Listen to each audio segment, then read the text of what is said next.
বাংলাদেশের আইনে এই ডলারটা যদি আপনি আপনার বাসায় রাখেন, কোনোভাবে যদি লুকায় রাখেন, সেটা দণ্ডনীয় অপরাধ। ওই ব্যাংকের অ্যাকাউন্টে যে টাকাটা রাখলেন আপনি, ওই টাকার উপরে সরকারকে কোনো ট্যাক্স দিতে হয় না। সিঙ্গাপুরের যে কয়টা ডলার ছিল আমি এখানে জমা করে দিয়েছি এবং আমি ওইটার পরিবর্তে আবার আমেরিকান ডলার কিনে নিয়ে আসছি এবং যা রাখছি আমি ঠিক তাই। 16 টাকা করে লাভ হয়েছে পার ডলারে। আপনাদেরকে একটা ইন্টারেস্টিং তথ্য দিই। আমি এখন এই মুহূর্তে দেশের বাইরে, আমি কাতারের এয়ারপোর্টে। আমার এরপরে আর কোনো পানি, একটা কফি নিছি, এরপরে আমার কোনো খরচ নাই। কিন্তু আমি দেখলাম যে আমার কাছে 100-200 মোট 450 মতো ডলার আছে, ইউএস ডলার। আমি আমেরিকা থেকে ফিরছি। সো আমি যেহেতু প্রায় দেশের বাইরে যাই, আমি অ্যাটলিস্ট আমার প্ল্যান হলো অ্যাটলিস্ট বছরে 2 বার বা 3 বার দেশের বাইরে ভ্রমণ করা। এটা আমার শখ। আমার অফিসের টাইমের বাইরে আমি সময়টা বের করে নিই। সো এই ডলারটা এখন আমি কি করতে পারি? বাংলাদেশের আইনে এই ডলারটা যদি আপনি আপনার বাসায় রাখেন, আপনি কোনোভাবে যদি লুকায় রাখেন, সেটা দণ্ডনীয় অপরাধ। কিন্তু একটা মজার ব্যাপার ঘটছে। আপনি এই টাকা, আমার একটা অ্যাকাউন্ট আছে ইসলামী ব্যাংকে, সেইখানে আরএফসিডি অ্যাকাউন্ট বলে এটাকে।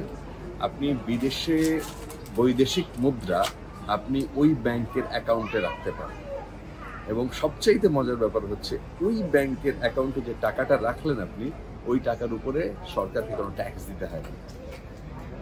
এটা একটা ইন্টারেস্টিং ব্যাপার। মানে আমি এখন যে 400 ডলার রাখতেছি ওইখানে, আমি যখন আবার ধরেন 2-3 মাস পরে দেশের বাইরে যাব, আমি ওই টাকাটাই আবার ওখান থেকে ব্যাক করে নিয়ে যেতে পারবো।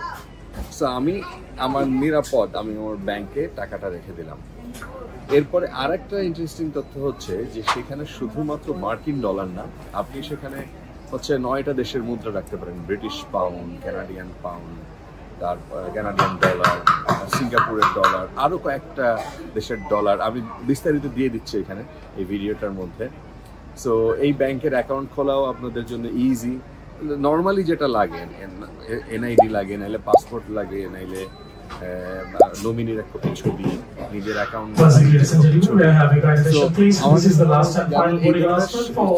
থাকে, বা যারা শিক্ষার জন্য, চিকিৎসার জন্য দেশের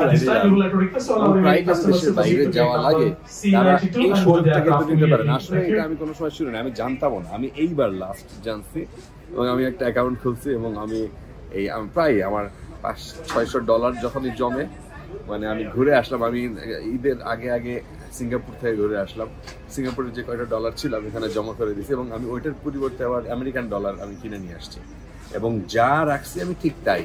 আমি যদি এর পরের বার আবার আমেরিকান ডলার কিনতে যেতাম, যেমন আমি এর আগের বার যেটা রাখছিলাম সেইটা থেকে আমি ধরেন ডলারের দাম তো বেড়ে গেছে, কিন্তু আমি কিনতে হয় না, আমি নতুন কিছু ডলার কিনে নিছি।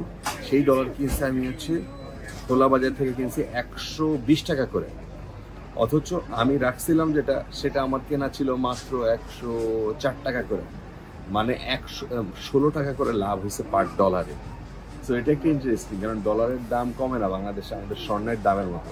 সো ইসলামী ব্যাংকের আরএফসিডি অ্যাকাউন্ট, আরএফসিডি এই এটার নাম, আপনি যে কোনো ব্যাংকে গেলেই ইনফরমেশন ডিটেল পেয়ে যাবেন। সো আমার কাছে এটা ইন্টারেস্টিং তথ্য মনে হয়েছে। যারা আমার মতো ধরেন, যারা দেশের বাইরে চিকিৎসার জন্য, যারা দেশের বাইরে থাকেন, আবার এই দেশেই ডলার জমা রাখতে চান নিজের নামে, তাদের জন্য এটা বড় সুযোগ বলে আমার কাছে মনে হয়।